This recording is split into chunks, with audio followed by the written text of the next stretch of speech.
অসম চাহৰ মূল্যটো যি ধৰণে বুজে আমি নুবুজো। এই চাহকণ যি আমাৰ অৱসাদ দূৰ কৰে, যি আমাক অকণমান শক্তি দিয়ে, মানসিক তৃপ্তি এটাও দিয়ে, এই চাহখিনিৰ ভেজাল যেতিয়া হয় আমাৰ দুখ লাগে। আমিতো বিহে খাই আছো সকলো ফালৰ পৰা, মাছত বিহ, কবিত, বন্ধাকবিত ৰাতিৰ ভিতৰত আমি ডাঙৰ কৰোঁ।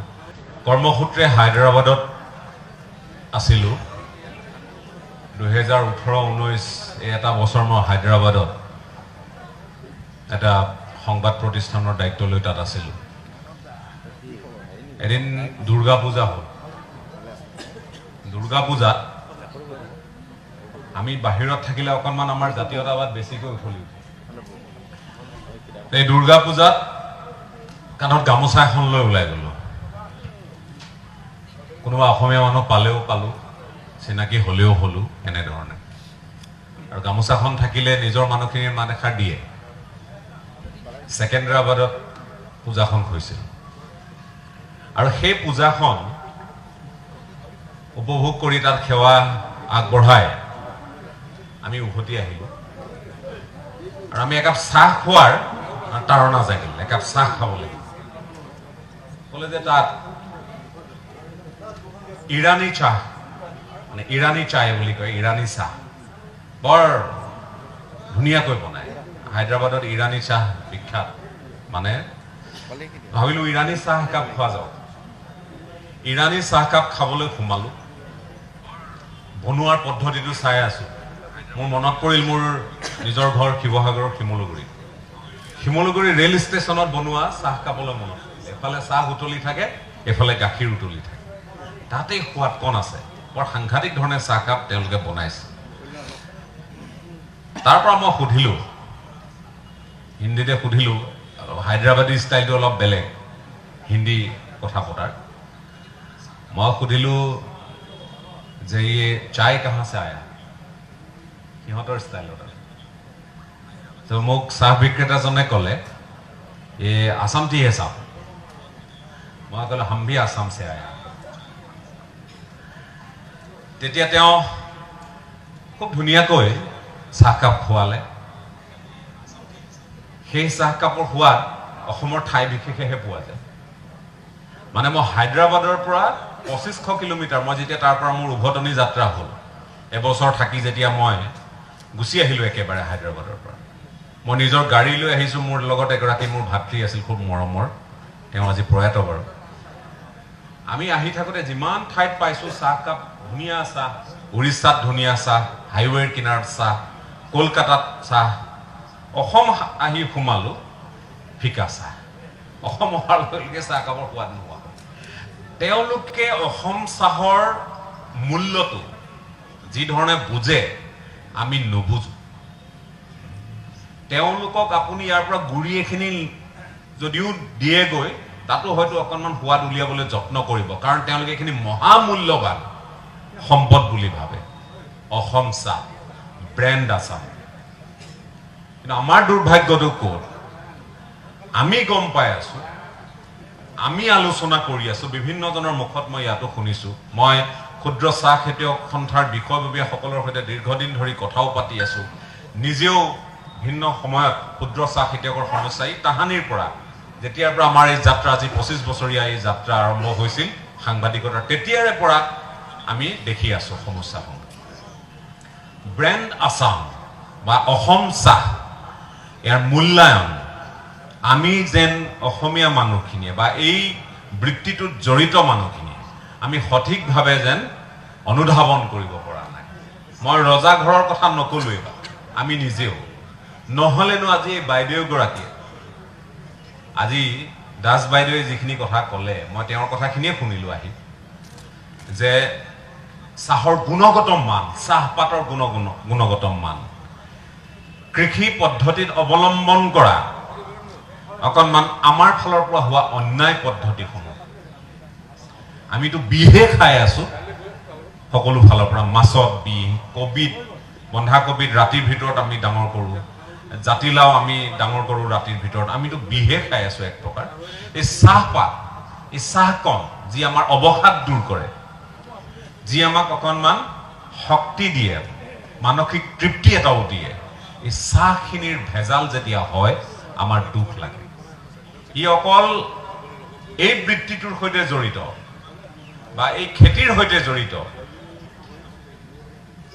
এই প্ৰায় 2 লাখ 2.5 লাখ মানুহক তেওঁলোককে ক্ষতি নকৰে, গোটেই অসমখনক ক্ষতি কৰে। ইয়াৰ ব্ৰেণ্ড ভেলুটোক ক্ষতি কৰিব। এই কথাখিনি আমি কিমান দূৰ অনুভৱ কৰিছো মই নাজানো।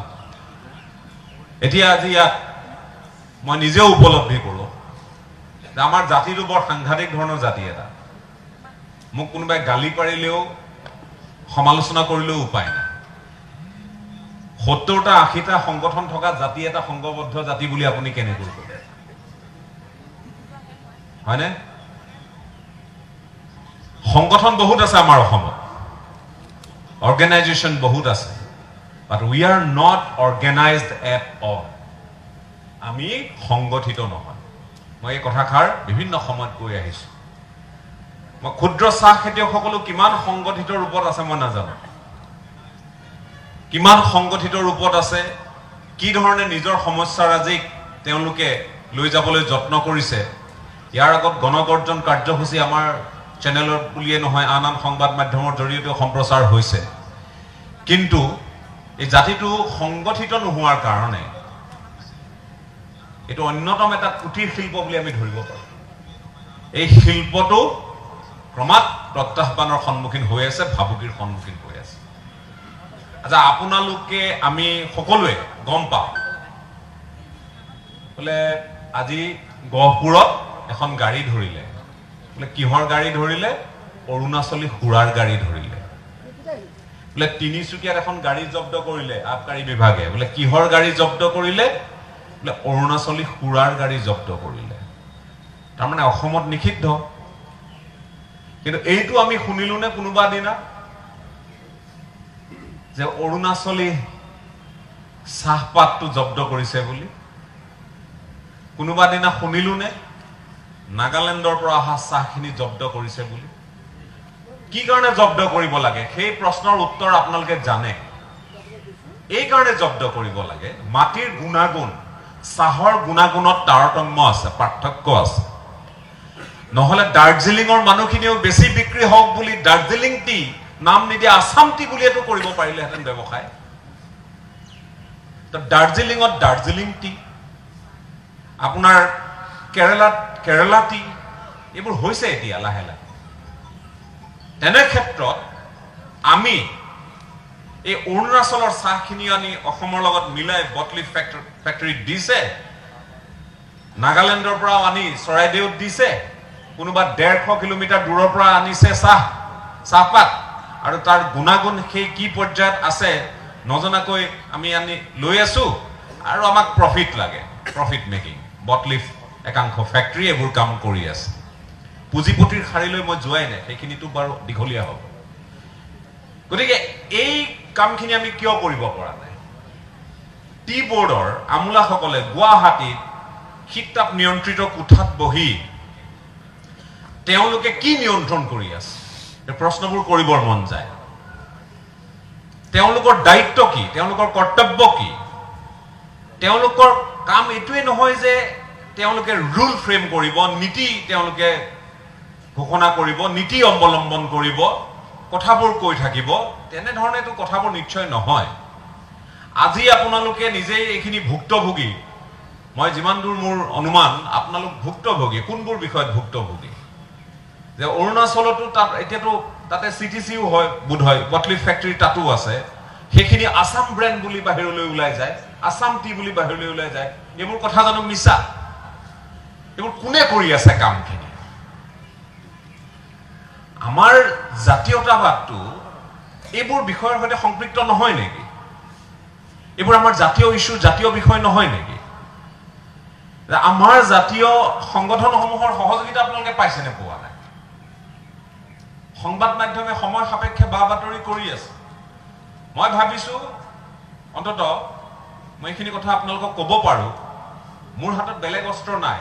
মোৰ হাতত কেমেৰা আছে, মোৰ হাতত মাইকটো আছে, আৰু মোৰ হাতত আমাৰ সাংবাদিকে আপোনালোকৰ পৰা ল'ব পৰা বা লোৱা ভাষ্যসমূহ আছে বা সেই চিত্ৰসমূহ বন্দী কৰিব পাৰিম এই অনীতি অনিয়মবোৰ য'ত হৈ আছে এইখিনি দেখুৱাবলৈ যত্নবান হ'ম অধিক তৎপৰতাৰে এইখিনি কামত আমি মনোনিৱেশ কৰাৰ প্ৰয়োজন আছে আজি আমাৰ সংগঠনসমূহৰ ভঙা টুটাৰ কামবোৰ চলি আছে আপোনালোকৰ সমস্যাত তেওঁলোক কিমান দূৰ একাত্ম হৈছে মই নাজানো আপোনালোকে গণকৰ্জন দিওঁতে কিমানৰ সমৰ্থন পাইছিল মই নাজানো ইয়াত মাজত ক'ৰবাত মই ফটো দেখিছিলোঁ যে খুব ফেচবুকত আপলোড দিয়ে আমাৰ সংগঠনৰ নেতাবোৰে সাংঘাতিক সকলোৰে কথা মই কোৱা নাই সকলো সংগঠনকো সামৰি ল'ব খোজা নাই কিন্তু জাতীয়তাবাদী বুলি নিজক কোৱা সংগঠনসমূহে কেৱল ফেচবুকত ফটো দিয়ে দায়িত্ব সামৰিলে হ'বনে তেওঁলোকৰ দায়িত্ব নাই নেকি কোনো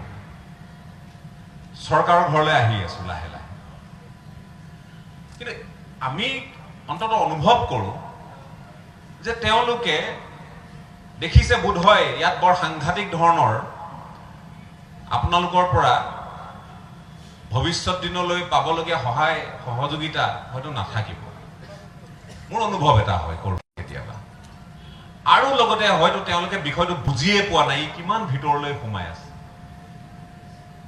আজি ইয়াত অন্যায় কৰিব নোৱাৰা মানুহে তাত গৈ কৰিছে ইয়াত অনিয়ম কৰিব পৰা নোৱাৰা মানুহে গৈ তাত কৰিছে নাই কৰা জানো ইয়াৰ পৰা আৰু এই যে কেমিকেলৰ কথা লৈ মাজতে বাতৰি হৈছিল আপোনালোকৰ চাহপাত পেলাই দিয়াৰ কেঁচা চাহপাত পেলাই দিয়াৰ সেই হৃদয় বিদাৰক দৃশ্যসমূহ আমি দেখিছিলোঁ দেখুৱাইছিলোঁ তাৰ মূল কাৰণটো কি আছিল তাৰ মূল কাৰণটো আছিল যে আপোনালোকে ৰাসায়নিক দ্ৰব্য বা এই অধিক ক্ষতি কৰিব পৰা ৰাসায়নিক দ্ৰব্য ব্যৱহাৰ কৰিছে আৰু সেইখিনি বটলিফ ফেক্টৰীয়ে নলয় এটা আপোনালোকৰ খিনি বাৰু নললে অৰুণাচল নাগালেণ্ডৰ পৰা অহাখিনি ললে নে নললে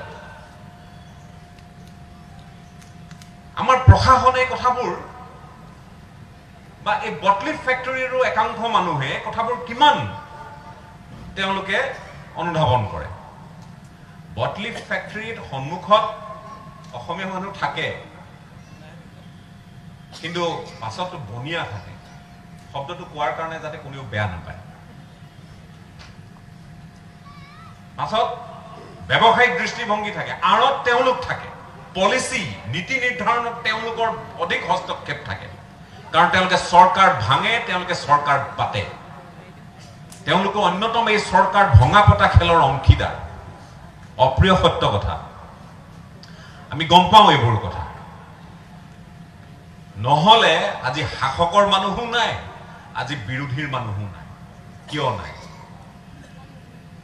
এই মানুহখিনিয়ে ইয়াত কিবা নীতি বিৰুদ্ধ কিবা অধিৱেশন অনুষ্ঠিত কৰিছে এওঁলোকৰ সমস্যাখিনি শুনিবলৈ কাৰো কিয় আহৰি নাই কিয় শাসক পক্ষৰ মানুহ নাই কিয় বিৰোধী পক্ষৰ মানুহ আজি ইয়াত নাই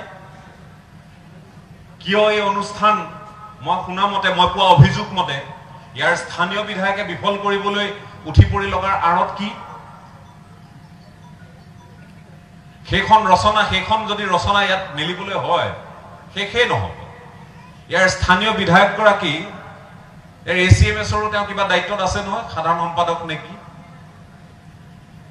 তেওঁলোকে অকণমানতে লাজ পায় সাধাৰণ কথাত লাজ পায় তেওঁলোকে শ্ৰমিকৰ ঘৰৰ পৰা যোৱা বুলি কয় আমি শ্ৰমিকৰ পৰিয়ালৰ পৰা আহিছো আমি কি বেদনা কি দুখ কি বৈষম্য কি আমি বুজি পাওঁ বুলি কৈ তেওঁলোকে মানুহৰ ভোট আদায় কৰে আৰু সেই শ্ৰমিকৰ পৰিয়ালৰ পৰা সেই শ্ৰমিকে প্ৰতি 150 টকা 200 টকাকৈ তেওঁলোকে নেতৃত্ব বহন কৰা সংগঠনে তোলে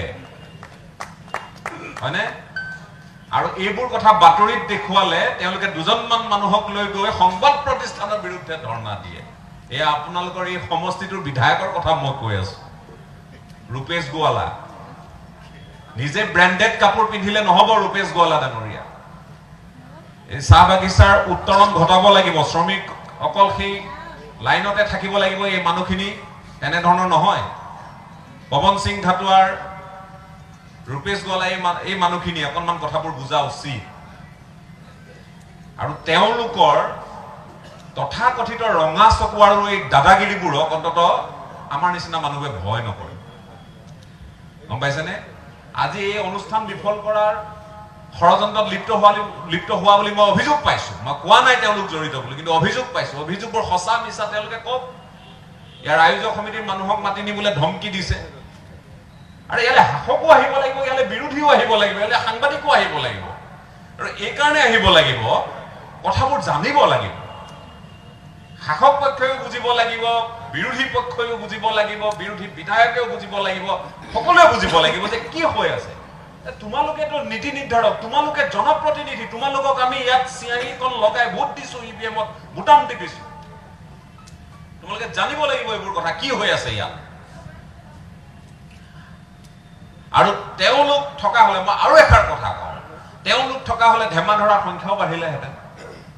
কিন্তু মই ভাবো আজি যিসকল লোক আপোনালোক ইয়াত উপস্থিত আছে, নিজৰ ব্যৱসায়, নিজৰ চাহ বাগিচা, নিজৰ পাতখিনি, এই গোটেইবোৰক আপোনালোকে এটা মানে সেইখিনিৰ লগত আপোচ কৰি আপোনালোকে